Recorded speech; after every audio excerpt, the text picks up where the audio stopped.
From the Annual Association for the Study of Giftedness and High Abilities, we would like to welcome to this second series of international conferences, Positive Synergies on High Abilities and Giftedness in Times of Crisis. This year with the topic Consequences of Non-Identification. Now it's my honor to introduce Geraldine Townend's talk titled Identification of Students, Gifted Students, Challenges and Considerations. She's got a PhD and who works in the Center of Research and Resources for Gifted People in Australia, South New Wales. She's an expert in double exceptionality and giftedness. She works very close to other associations, national and regional associations. She also spreads the word of the need to support gifted students, and she also gives help to families of those students who are gifted or who have double gifted. We hope that you enjoy her talk. Thank you very much. Hello and welcome. It's a pleasure to be talking with you today from Sydney, Australia, where I work for the University of New South Wales as a lecturer and a researcher. My particular area of specialisation is gifted education, and I work for the Gifted Education Research, Resource and Information Centre. Identification of our gifted students is important.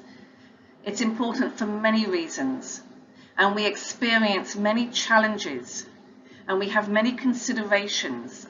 And today I'm going to talk with you about what some of those challenges and considerations are, so that we can start making a plan moving forward or enhancing what we are already doing moving forward.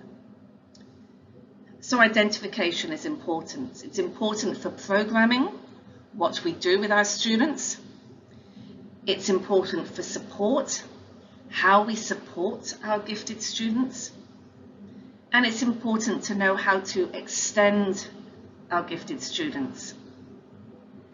And around the world, there is less time available in schools, far more demands from community, parents, politicians, on educators in schools. And so we really want to be as efficient and as accurate as we can, because we all have one key thing in mind as educators. We want to support all of our students and meet them at their point of need, wherever that is. And that includes our gifted students. And so identification is important, but it needs to be both complex and it also needs to be purposeful. And I'll now talk you through these ideas. By complex, one of the things is relevant to the population, relevant to the ages of the students that you're working with, relevant to maybe what their first language is, relevant to their individual needs, so relevant to that particular population. Identification, being complex, needs to be ongoing. Very often we feel overwhelmed because we feel that we have to find everything there is to know about a student to decide whether they're gifted or not, decide what sort of work we're going to do with them or otherwise. And so when we're saying ongoing, sometimes a student will do an assessment and they won't do very well. Maybe maybe they're ill, maybe they're tired, maybe they're anxious. But giving them opportunities every now and then, it might be every year, it might be whatever works for the school, that means we build up a bigger picture. We give people a chance.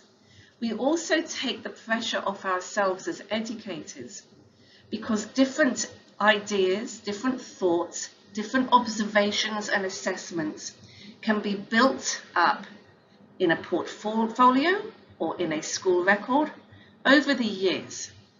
And by the end, by a few years in, we generally have a good idea of what we're looking at. Identification needs to be inclusive. So inclusive.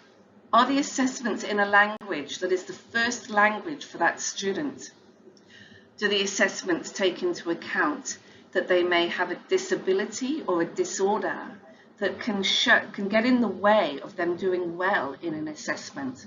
For example, those students with attention deficit and hyperactivity disorder, or those students with, for example, dyslexia, or for example, with autism. There are many. But for these students, very often they do not do well in assessments. And so how can we include assessing those students? The assessment, the identification also needs to be defensible. You need to defend what you are doing and what you are finding. And if you are not needing to, somebody, it might be your principal in the school, it might be somebody else, needs to defend why a student is being supported or identified or have access to a gifted program. And so you need to make sure that you can defend those decisions to the parents or to the department or the ministry, for example. So going back to the whole idea of being inclusive, we've talked about those with other languages, we've talked about those with disability, but what about those students who are underachievers? We don't necessarily see them. What about our cultural stereotypes? What would the stereotypes look like? Have a think about that. What do we expect to see, or what does our community expect to see when they think of a gifted student? So our stereotypes. When I think about the communities that I've worked with around the world, the stereotype of a gifted student are those who are high achievers. They are A-grade students. Maybe they're ambitious. They want to be scientists or inventors or space engineers. Many think that it's a good behavior student, sat quietly, appearing to work hard, or they're big readers, or they love maths and science. Those are very typical stereotypes from culture. But when we think about stereotypes, we don't always think about, look at the top left picture of the handwriting. That is not good handwriting. And when we're in school and we're thinking about handwriting, very often we're thinking about a gifted student or a high achieving student will have good handwriting. And that seems to be very important in school. But look at the other top picture, the doctor. Doctors are often associated with bad handwriting. So once we leave school, handwriting is not so important. So does handwriting decide in our community whether people could or could not be gifted? These are certain stereotypes. I was once working with a boy who was about age 13, and his handwriting was very poor. And he did have a condition we know as dysgraphia, but we did not know it then. And he was doing his handwriting, and when he was writing everything that was in his head, his handwriting was very, very bad. When he was writing carefully and neatly, he didn't write as much. And I said to him, why can you not write carefully and neatly and write all the ideas in your head? And he pointed me to the slide of mediocrity here. And he said, I can either write neatly and well, or I can tell you everything I know, but I cannot do both. So what can we do for those students? And because they have handwriting issues, do we ignore them? Or maybe they're very disorganized. They seem to lose things all of the time, or they don't remember their homework and they forget. Or maybe they are what we might call perfectionistic. Nothing is ever good enough. They can't find it hard to start things, and they find it hard to finish things. Now, perfectionism is a good thing. If I have to go to hospital, I want to have a perfectionist working with me, okay? But in school, if perfectionism becomes too much as a result of anxiety, then it gets in the way of learning, and it gets in the way of students showing what they know. So sometimes we don't see much from our students who are gifted, and so how else might we find them?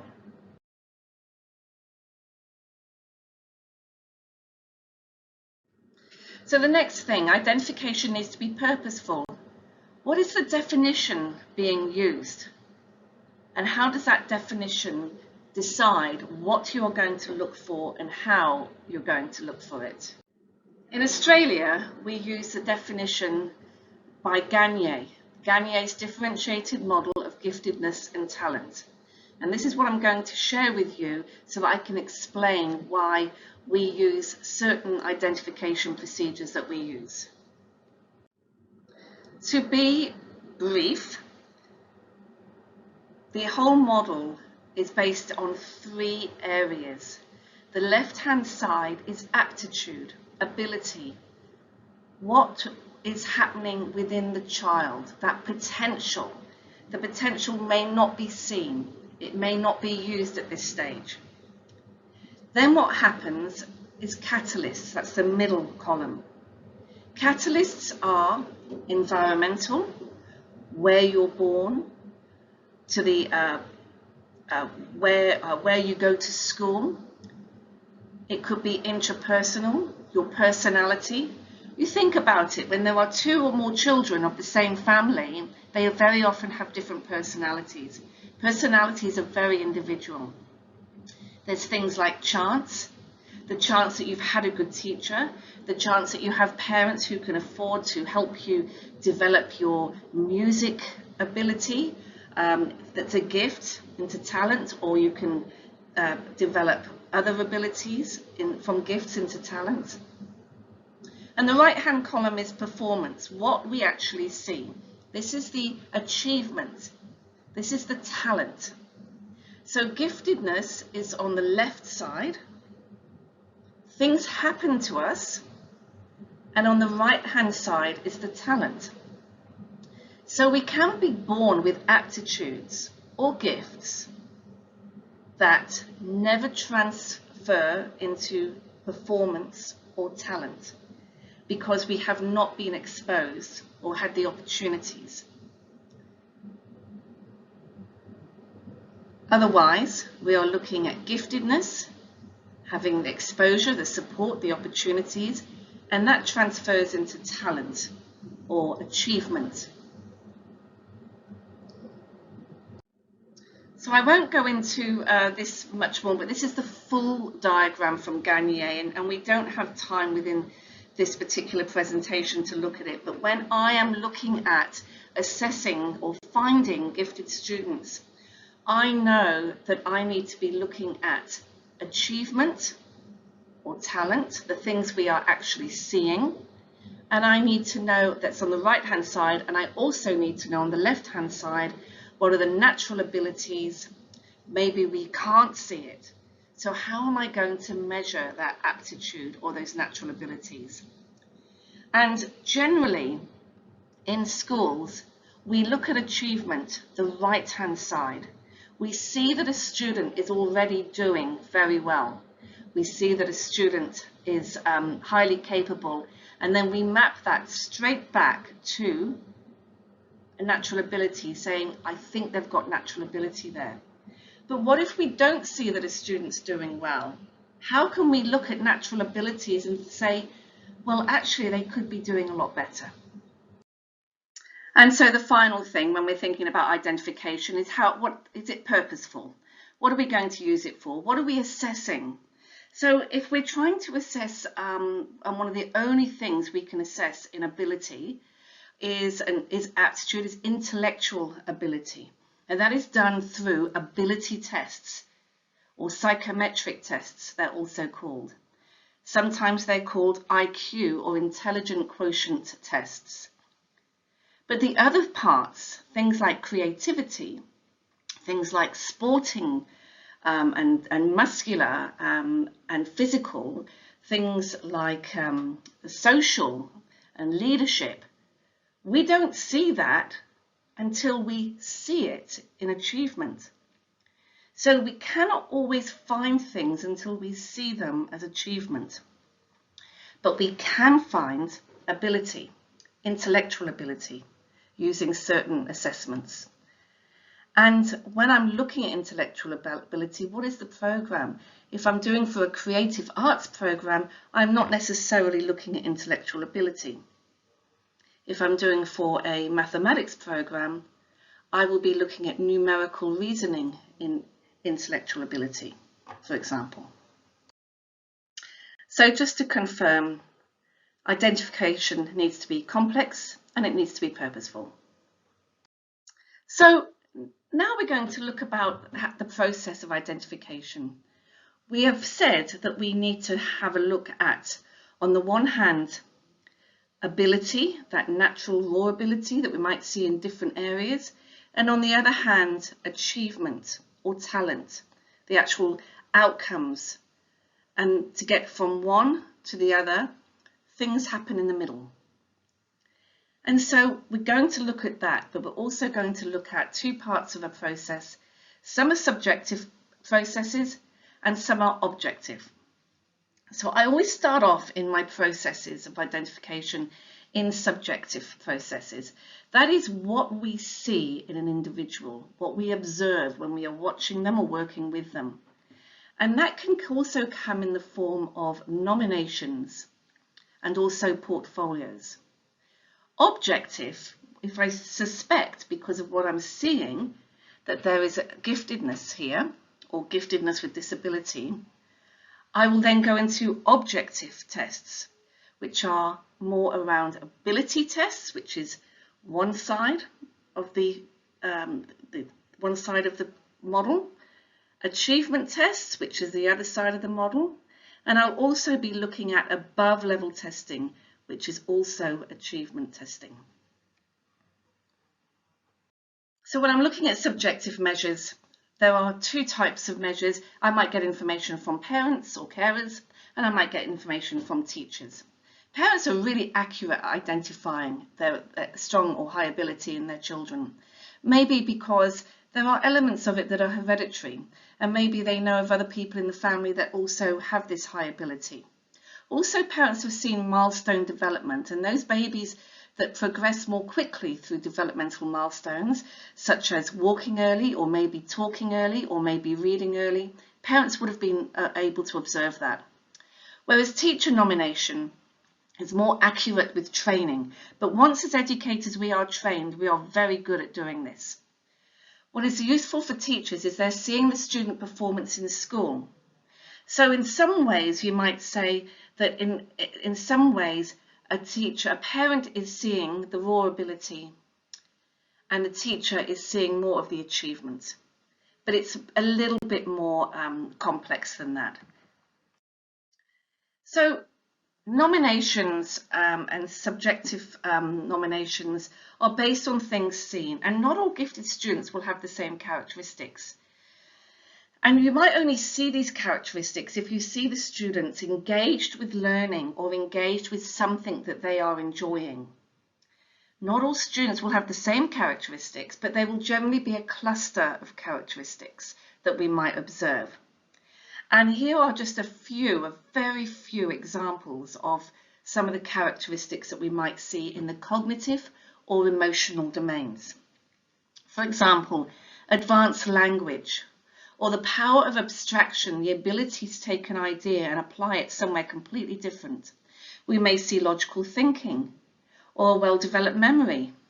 We may see rapid learning. Very often we will see curiosity, lots of questions and lots of curiosity around certain things, obviously their area of interest. We might see a mature sense of humour, and that could be that even at home, in the classroom, when we crack a joke, say a joke to another colleague or family member, the child actually seems to understand it and finds it funny. And we know that generally for their age, that wouldn't be typical. Or maybe we are seeing something like sarcasm, which is it's never a positive form of humour, but it does tend to develop in older children. And so if we see that early, we might be aware. High empathy, that feeling of understanding and feeling what other people are going through. The perfectionism I spoke about earlier, and also idealism, a sense of justice. What is right? What are the rules? What is wrong? What's going on in the world? I was recently working with a very young student who was 7, and he was very concerned about the refugee crisis in Syria. And every day he was going in to talk with his teacher because his friends were not interested. And the teacher was very concerned because this is not something you would typically talk about with a 7-year-old. And when the teacher spoke with the parent was also concerned. And they found out by luck that when he was on the school bus going to school, he was sat with some year 8 students who would have been about 14 years old. And they were discussing for an assignment the Syrian refugee crisis. But for this little 7-year-old, he was concerned about the effect that this was having on children and how it would affect their play and their learning. So now I'm going to talk about objective measures. If I have enough subjective measures to think, something might be going on here, then that will lead me to going into the objective measures. And I do these subjective first because generally that's based on opinion and what people have seen. It doesn't cost money. When I go into the objective measures, very often these assessments do cost money, some more than others. So when I'm talking about natural abilities, I will be looking at very different assessments compared to looking at competencies or achievement or talent. So one is on this side, natural abilities, and on the other side. So I will be looking at assessments for here and assessments for here.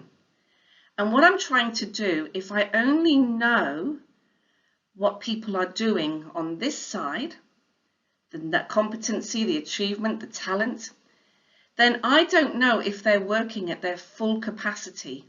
I don't know whether they are developing their full potential. Because if I don't know what their potential is, which is this side, I'm guessing. So what I'm saying to you is it's possible for a student who is average to be underperforming, underachieving because they have much higher aptitude.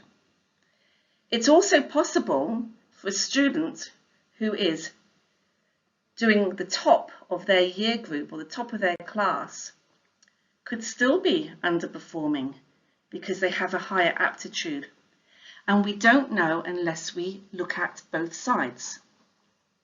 So when we're looking at aptitude or performance tests, so very often we will see in a classroom, in a school, we see a lot of achievement, talent, or competency tests based on what we're seeing, what results the students are getting.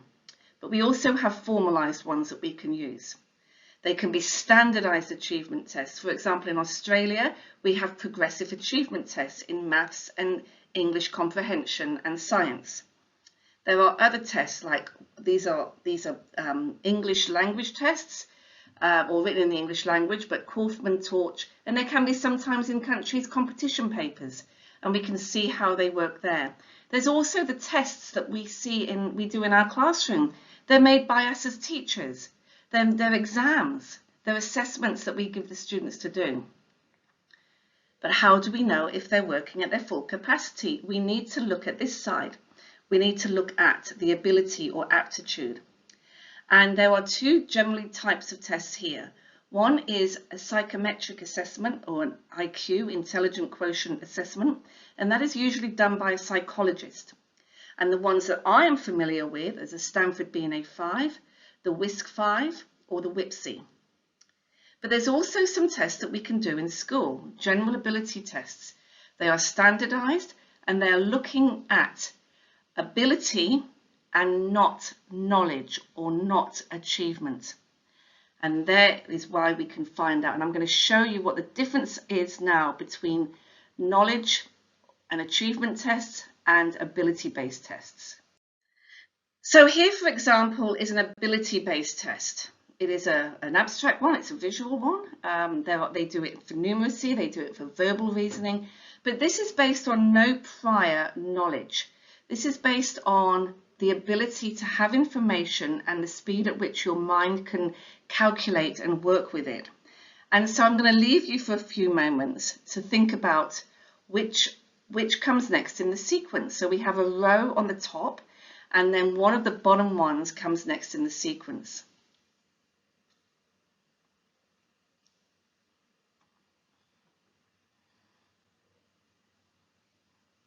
Just for your information, it's D. And here we are. Here are some achievement-based test examples that we might see in the classroom. And this is based on knowledge. And so some of it's based on history, some of it's based on maths, some of it's based on reading comprehension. But it's based on knowledge that has been pre-learned, and that is the difference between ability and achievement-based tests. Here's an example of two particular outcomes from two students from an IQ test with a psychologist. And I'm just going to look at student one at the top here. I'm just going to talk about student one initially, and I'm going to be focusing on, see this, there's a column to the left which gives the IQ number, but I'm interested in this column here, the percentile, because using the Gagne model, it's the 90th percentile and above that we would recognize as gifted. And so verbal comprehension, 95th percentile, gifted. Visual spatial, the same. Fluid reasoning is still very high, but it's just below that gifted range. Working memory is very high. Processing speed is interesting. It's still high. However, whether it's actually a true indication of the processing speed, what we find with gifted students is sometimes they overthink things. They think about things a lot, and so that they may have thought about an answer and then thought about another answer and another answer and another answer and another answer, and then come up with the answer they want to give. And so their processing speed is in fact very quick, but they are not, we can't see it because we can't monitor what's happening in their thinking. And then there's also the second student here. And here we have, if we're looking at these ones, here we have some big differences in their numbers. And so we're in the gifted range for the top two. Fluid reasoning is average, working memory is lower and average, and processing speed is very average. And for me, as an expert in gifted students with disability or twice exceptional students, this to me would be a typical profile of a gifted student. Now, it's very easy for us sometimes to focus on the overarching full-scale IQ. I would recommend you look at the individual IQs. In some countries, they are stopping full-scale IQ. If we look at the individual IQs, we get an idea of where their relative strengths are, their relative challenges, and then we can work more effectively with each student. Overall, with all testing, whether it's a psychologist test or an ability test or our in-class testing and assessments, there are always limitations, and we just need to be aware that those limitations are there. A psychologist test is the best. It's the gold standard of testing and assessment.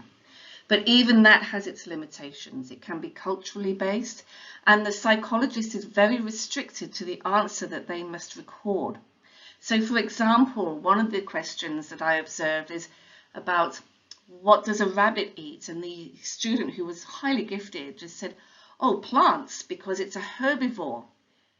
And the answer on the test was grass, so he got that incorrect. So just bear in mind that when we're looking at IQ tests, it is possible to underperform like it is in any assessment. But It is not possible usually to overperform. I'm now going to chat with you about another form of assessment where we go above the regular grade level, and this is more using achievement tests.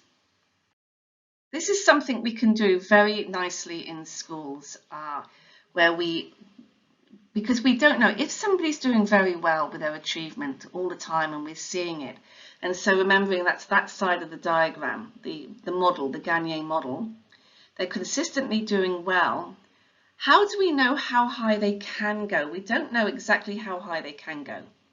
And this cartoon is supposed to say, the man is saying, oh, tell me which tree is the tallest. And of course, by looking out the window, we cannot see which tree is the tallest. All we can see is that all of the trees are above the window. And so this is called the window effect. And it's only by cutting the window higher that would we be able to see exactly where each of these trees have grown to. And the same goes with our students who are consistently doing well.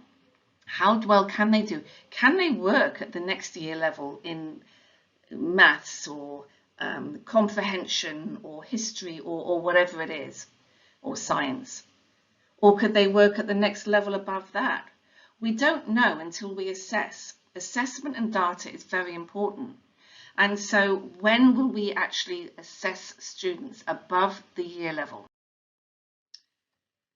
So when we do above level testing, we test understandings of the curriculum, not in their year level as they are now, in year 5 or year 8 or year 10, but above that regular year level or grade level. And we only do it with students who have ceilings, they've got to the top, or they're regularly at the top of their assessments. And we can use class-based tests that the teachers write. We can also use a standardized test that might be national or international testing. These are all achievement tests. So when do we do this? We do this when students achieve consistently 85% or more in an assessment. 85% being the benchmark for an A grade, the top grade. Or we will also do above level testing if on a pre-test, so a test of the knowledge before you start the unit of work, and they're consistently getting a B grade on that. So what about our underachievers? How do we know to even look at them before we test them or assess them? Because they're not showing us anything. Remembering that is this side of the model, the right-hand side of the model, and if we're not seeing anything, why ever would we look at the left-hand side of the model? And so what about our underachievers? They are very difficult to find. Underachievement is defined as the difference between a child's school performance, which is the right-hand side of the model, and their actual ability, which is the left-hand side of the model. One is higher than the other. It is interesting that traditionally more boys are nominated than girls as gifted underachievers. This could have been due to behaviours. And when they have been identified, more than half of gifted students were not performing at their level in school. They were underperforming in school, more than half. And of interest, when we think about students in secondary school, high school, aged around 12 to the end of school, they have mastered 80% of the content before they start the school year.